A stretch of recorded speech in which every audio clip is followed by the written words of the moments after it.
Tantor Audio, a division of Recorded Books, presents Spies and Lies, How China's Greatest Covert Operations Fooled the World, by Joske.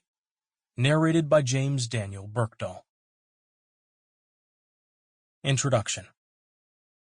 One April day in 2001, Lin Di sat before an exclusive audience in Washington, D.C. His host, the former U.S. government China expert Chas Freeman, gave only a brief introduction to the talk. Lin was well known to Freeman and the many foreign policy luminaries gathered at the National Press Club. As Secretary General of a key Chinese cultural exchange organization, Lin had established contacts across America's policymaking circles and Chinese communities. In Beijing, he'd warmly welcomed dozens of American officials, China scholars, congressional staffers, and retired diplomats. A slightly built man with his face fixed in a disarming smile, Lin began his address in a shaky voice. "I'm a little bit embarrassed to speak in front of a camera, and in English," he admitted. He had studied the United States extensively, including at the China campus of Johns Hopkins University, but politely professed that he was no America specialist. Instead, he'd come to talk about China. Lin's optimism surprised the audience. China, he declared, is deepening her reform to build a more open, prosperous, democratic, and modernized nation. Despite political disagreements between China and the United States, he said that China wished to focus on the overwhelming positives in the relationship. "It is my sincere hope that in this new century our two great countries will work together to build a healthy and steady relationship for the lofty cause of world peace and progress of human civilization," he said. People-to-people exchanges through his organization would provide a crucial foundation for this endeavor. Closing off his speech, he described an idyllic future in which his children would look back and have no memory of a time when there was anything but friendship between America and China. It was all a lie. In reality, Lin was chief of the Social Investigation Bureau of China's premier intelligence agency, the Ministry of State Security, MSS. He was a spy. At the time, his bureau was the primary U.S. operations unit within the MSS, and he personally oversaw an extensive network of clandestine assets across the country. In between these public engagements, he'd rendezvous with agents, like one woman the Federal Bureau of Investigation mistakenly viewed as their star source on China. Yet handling double agents and spies wasn't the most impressive part of Lin's job. Far more impactful was the influence and leverage MSS spies carefully developed over elites around the world, and especially in the United States. This involved schmoozing, making friends, and opening doors, and much less of cloak and dagger. It's exactly what Lin did that day in Washington, D.C. With their high-level connections inside the Chinese Communist Party, CCP, Lin and other undercover MSS officers claimed to have insider knowledge of China's direction and could offer meetings with party leaders to a chosen few. Over decades, the MSS has deployed these techniques to mislead world leaders about the CCP's ambitions, lulling them into the comfortable belief that China would rise peacefully, maybe even democratically, and slot itself into the existing international order. Its targets have included former presidents and prime ministers, multinational corporations, business leaders, Buddhist monks, influential think tanks, and respected China scholars. It's an influence operation that continues to this very day. This is the first book to reveal the MSS's influence operations. This most potent part of the CCP's intelligence work has been the most overlooked, misunderstood, and ignored. The few books on the party's intelligence apparatus glide over the issue of influence operations. Dedicated studies of China's influence operations have only speculated about MSS involvement. Even within counterintelligence agencies that try to interrupt the plans of China's spies, the significance of these activities has long been downplayed, and little has been done to impede them. This knowledge gap exists in part because the covert nature of MSS work means that its influence operations are often mistaken for those of more visible party organs, such as the United Front Work Department, UFWD. On the contrary, this book suggests that most of the CCP's high-level influence operations are orchestrated by intelligence officers. Instead, it's the more conventional parts of the MSS that attract the most scrutiny and have contributed to the perception of the MSS as an aggressive but unsophisticated intelligence agency. A recent deluge of court cases, leaks, and media exposés has revealed the MSS's appetite for trade secrets, sensitive technology, and intelligence on foreign politics and dissident communities. Often these operations were exposed because the MSS officers involved in them made basic mistakes, like using unsecured phone lines to communicate with agents. Since the 2000s, greater numbers of MSS officers have been expelled or quietly barred from countries, including the United States, Sweden, and Germany. Starting in late 2017, governments started to publicly accuse the MSS of far-reaching cyber espionage campaigns against companies, individuals, and government agencies.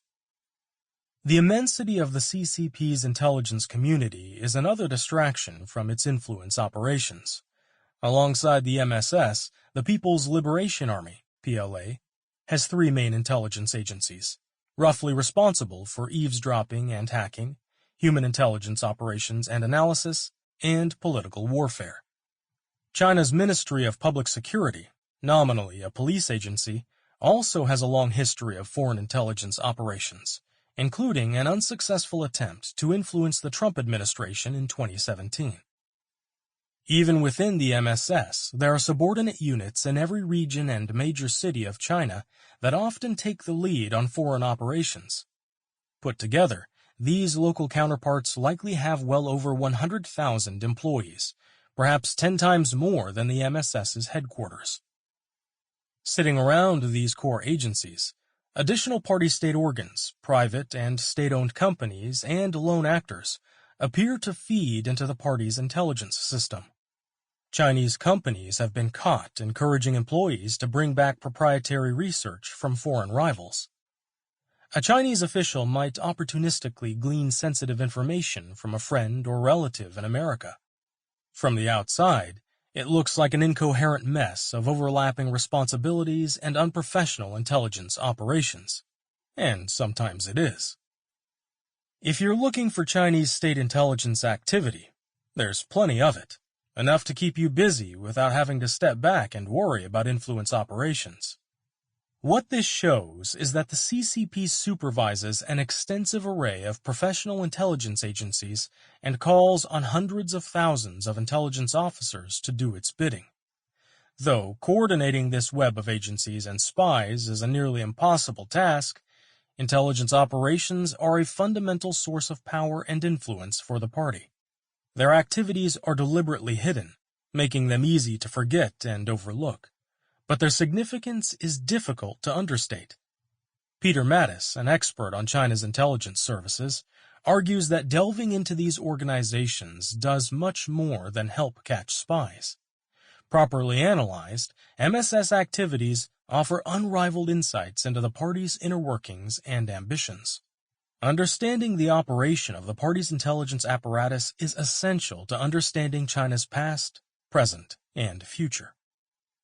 The prevailing view until recently was instead that the party used a 1,000 grains of sand approach to gathering intelligence. This theory has since been thoroughly debunked, and its flaws help in understanding why the MSS and its influence operations have received so little scrutiny. The grains of sand analogy explains that if Russia needed to gather 1,000 grains of sand from a beach, that is, 1,000 pieces of intelligence, it would send a submarine to deploy a highly trained team of clandestine agents to shovel up sand in the dead of night. In contrast, China would send a stream of tourists to the beach in broad daylight, each picking up a single grain. Back in Beijing, each grain of sand is then analyzed and aggregated to form a brilliant picture. The central claim of this theory is that China relies on ad hoc masses of ethnic Chinese amateurs to steal huge amounts of low-grade information with relatively little involvement by professional spies and intelligence agencies. It's a catchy narrative with amusing imagery, but that's about all it offers. Instead of looking for the structure, mission, and intelligence officers behind the CCP's influence efforts, the grains of sand theory makes it easier to assume they're largely autonomous and driven by ethnic Chinese patriots. Peter Mattis criticized the theory for wrongly framing the threat in racial terms, when China's intelligence agencies have comfortably recruited people without Chinese heritage. When Western governments also treated harassment and surveillance of ethnic Chinese communities as a minor concern, this helped the MSS face little resistance as it built up extensive foreign intelligence networks. My research into the CCP began from a similar position of ignorance about its intelligence apparatus. My entree was the UFWD, a party agency that had long been neglected by China scholars. The department plays a leading role in efforts to co-opt important groups and individuals in China. Internationally, it seeks to manipulate and claim the right to speak on behalf of ethnic Chinese communities, which includes managing Chinese student organizations. In 2016, I was a university student in Canberra studying China and working on my Chinese language skills. After living in China as a teenager, I was surprised to discover CCP influence on campus.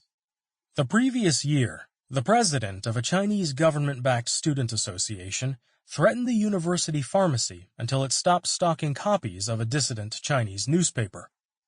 Media reports claimed that similar groups were used by the Chinese government as informant networks to collect intelligence on students, fearful that they might bring Western ideas or verboten religious beliefs back to China. After I published articles in the university newspaper about these findings, members of the same student association responded by aggressively following me around at an event, including into the bathroom, and accusing me of racism.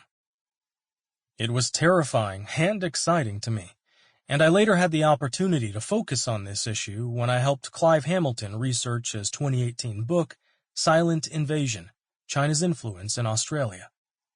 Examining recent cases of what looked like CCP efforts to covertly influence Australian politics, media, and society, we quickly found that the UFWD was connected to many of them.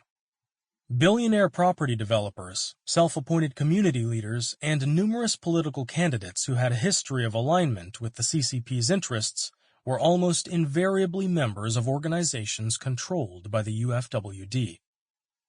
At the same time, a handful of scholars around the world were documenting the CCP's footprint in their own regions. From Europe to New Zealand and the United States, we saw similar patterns of UFWD influence on politics, media, and academia. One politician in New Zealand had worked for Chinese military intelligence earlier in his life, and it later emerged that he'd obscured that from the New Zealand government. Media investigations into the activities of one UFWD-linked billionaire ended the political career of an up-and-coming Australian senator, who'd been swayed by political donations into siding with China's position on the South China Sea. It looked as if the UFWD were controlling the strings of party influence abroad, but something didn't add up. The department has far less expertise in foreign politics than other wings of the party. Its officials didn't appear to have the sort of leverage or resourcing you'd expect for targeted operations against political elites, even if they do give orders to sympathizers abroad. On top of this, some key agents of influence didn't have significant links to the UFWD, and instead had friends in the military, police, or propaganda apparatus. One missing piece stood out: the party's intelligence apparatus. Far more powerful and resourceful than the UFWD, intelligence agencies like the MSS combine unchecked coercive powers with a penchant for clandestine operations. China's intelligence agencies are now the world's largest, and dedicate themselves to protecting the party's interests while projecting its power abroad. If I had only rarely seen the fingerprints of these organizations in CCP influence operations, was I simply not looking hard enough? Investigating clandestine activities is intrinsically hard. I began to hoard information on the MSS, starting with historical sources like memoirs, old court cases, and retired intelligence officers who would agree to interviews. These pointed to a long tradition of hiding intelligence operations through united front work. Party leader Zhou Enlai, the father of China's intelligence community, advocated nestling intelligence in the United Front in 1939, when the party formed a tactical coalition with the Kuomintang against the Japanese invasion. Then, as the CCP conquered China in 1949, some of its intelligence agencies outwardly called themselves UFWDs to obscure their secret operations. Through the 1980s, Chinese intelligence agencies continued to embed spies into United Front groups, media organizations, trade agencies, and cultural exchange bodies, exploiting their networks for influence and espionage. This is not United Front work, but professional intelligence work masquerading as something else. These footholds from history led to the discovery that, today, the MSS's symbiosis with United Front networks, business empires, public diplomacy, and universities is as strong as ever. Only 1 in 100 clues led me to meaningful discoveries, but a few strong anchors were enough to begin identifying covert operations currently active across the globe. Recognizing a handful of key individuals as undercover MSS officers, and then tracing them from front group to front group, eventually unraveled decades of covert influence operations, more sophisticated with each iteration.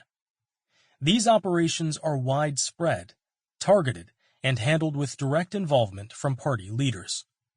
More than anything else, this is what China's intelligence agencies excel at. The greatest of these covert operations was the MSS effort to convince influential foreigners that China would rise peacefully and gradually liberalize. It was stunningly successful. Stepping back, it's clear that the MSS has woven itself into the very fabric of China's relationship with the world. It is the invisible thread that bound the United States to ideologies of engagement and mythologies of China's liberalization. In this book, you will meet the plainclothes MSS intelligence officers and agents who continue to broker access to information about China and its leaders. You will also meet the who's who of American and international politics, business, and academia, who they courted and fooled while Western intelligence agencies failed to understand and disrupt these influence operations. All governments are run by liars, to quote the journalist I.F. Stone, himself a target of failed KGB cultivation. But few lies and attempts at manipulation have shaped our world as much as those spun by the MSS. This book tells the story of those lies. Chapter 1. George Soros, the China Fund, and the MSS. Liang Heng put on his navy blue Mao jacket and threw a Chinese serve the people satchel over his shoulder as he walked onto the streets of New York. It was 1984, and ever since the publication of his memoir, he'd been run off his feet giving talks and interviews while trying to finish graduate studies at Columbia University. Liang's Son of the Revolution was a best-selling personal account of a China that had only just reopened to the West. It revealed how his family suffered in the anti-rightist movement of the late 1950s, shortly before the country was plunged into famine by the Great Leap Forward. Liang was forced to forage for edible weeds in a local park. At 12, he was swept up in the Cultural Revolution as one of millions of Red Guards and journeyed to Beijing to witness Chairman Mao Zedong in the flesh. Entering university after Mao's death, Liang fell in love with a visiting American language teacher, following her back to the United States where they co-authored his memoir. Most importantly, Son of the Revolution brought Liang to the attention of George Soros, the billionaire investor. With their shared vision of a more liberal and open China, the pair boldly worked with reformists inside the party to shape the nation's future, only to meet a catastrophic end, courtesy of the MSS. It was the first in a long series of efforts by the intelligence agency to manipulate foreign elites, turning their hopes for China into tools for influencing and infiltrating the West.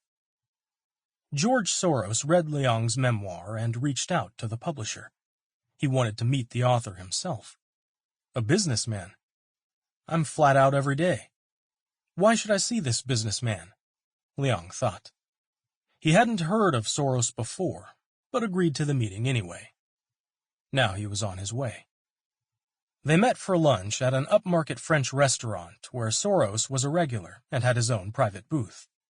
After nearly 2 hours of discussion about Liang's life, Soros began explaining his own philosophy and political work. His attention was increasingly focused on supporting liberal and progressive political causes in communist countries. Just that year, he'd established his first open society foundation in his country of birth, Hungary. The foundation partnered with the Hungarian Academy of Sciences and pushed boundaries behind the Iron Curtain, funding projects on issues as diverse as Western economic thinking to the plight of the Roma gypsies. I got hooked on what I like to call political philanthropy, Soros later explained. Over cheeses and fruit, Soros finally got to the point. Does the China of today have opportunities for you to do something for it? He asked Liang. Liang believed they were at a key juncture in Chinese history, one that he wanted to take part in. He wanted to turn what he'd learned through years of hardship during the Great Leap Forward and Cultural Revolution into something positive. At the time, he was preparing to set up a magazine for overseas Chinese intellectuals. But much more could be done. Liang, said Soros, I support what you want to do. I also feel that China is undergoing great changes, and these changes will influence the whole world. Then and there, Liang agreed to work as Soros's advisor, helping him explore opportunities in China to replicate his efforts in Hungary by also setting up a foundation there. Soros needed partners in China he could trust. Out of all the officials and organs of the Chinese government, for no entirely independent institutions existed at the time, he needed Liang to find the right ones to back, those who both believed in his vision and had the political power to see it realized. It was no easy task that Soros had given Liang. Neither fully understood the monumental political struggles they were about to find themselves in the middle of. The China Fund. The kind of funding and opportunities Soros promised were almost unheard of in China, and it wasn't long before Liang secured introductions to reformist circles. Respected and politically connected economists like He Weiling and Zhu Jiaming, a friend of future Vice President Wang Qishan, were eager to take part in the project. With Soros's backing, Liang also met with a senior party official to explain Soros's work and his idea of establishing a foundation to promote reform and opening. The key was to find a local Chinese partner institution, a requirement of operating in China, and Liang quickly made the right connections. Scholars from the Economic System Reform Institute, ESRI, a hub of progressive thinking backed by segments of the party leadership, convinced their bosses to team up with Soros. Soon, what became known as the Fund for the Reform and Opening of China, or the China Fund, was born. Its very name was a nod to the party's official policy of reform and opening. As Soros's biographer Michael T. Kaufman wrote, Soros sensed that within the extraordinary turbulence of Chinese society, he had luckily found the right people. Soros's excitement was shared by the economists of the ESRI. A trip to Hungary, funded by Soros, electrified these young thinkers as they attempted to carve a new path for China in the wake of the Cultural Revolution. Many were traveling abroad for the first time. Their conversations with Hungarian economists who were wrangling with similar puzzles of taxation, market competition, and private enterprise were like a chemical reaction, so inspiring, said one participant. The visit helped drive the confidence and creativity of Chinese reformists, spurring forward their advocacy of economic reforms, he said. Maybe too fast. In October 1986, Soros traveled to China for the first time to formally open the China Fund in a signing ceremony at Beijing's Diaoyutai State Guest House. His bold vision to kickstart true people-to-people exchanges between China and the West that would promote civil society, liberalism, and economic reform was filled with optimism from his successes in Hungary. Liang Heng began spending most of his time in Beijing as Soros's representative, setting up a small office for the China Fund. Entrusting an enormous budget by Chinese standards to the ESRI, the fund was an institution unlike any other in China. On paper, it had complete autonomy, Soros recalled. The ESRI was close to the reformist premier Zhao Ziyang, who became the party's general secretary the next year, and Zhao's personal secretary, Bao Tong, cut through red tape to champion the joint venture. The China Fund's achievements were impressive. Soros afforded Liang and his staff in Beijing a great deal of autonomy as they worked through the growing mass of funding applications that arrived in the cramped courtyard house they used as an office. Within a year of its establishment, the foundation had set up an artists' club in Beijing, and an academic salon at the prestigious Nankai University in Tianjin supported the study of folk art in the Yellow River Basin, and backed research on Thailand's efforts to attract foreign investment, and on Boston's high-tech industry. In its first 2 years, it awarded more than 200 grants and received thousands of applications, making genuine contributions to the preservation and study of Chinese culture. As in Hungary, it pushed boundaries by funding research on sensitive topics, such as the Cultural Revolution, still carefully censored to this day, including a project to collect oral histories of people's experiences through the turmoil. Influential journalist Dai Qing compiled Yangzi, her tour de force of opposition to the ecological and social wrecking ball that the Three Gorges Dam would be, with support from Soros. The China Fund's financer was particularly excited to support a conference on the philosophy of Karl Popper, his old doctoral supervisor whose writings on open society were the inspiration for his philanthropy. The end of optimism. Almost as soon as it emerged, the China Fund ran into a challenge that proved fatal.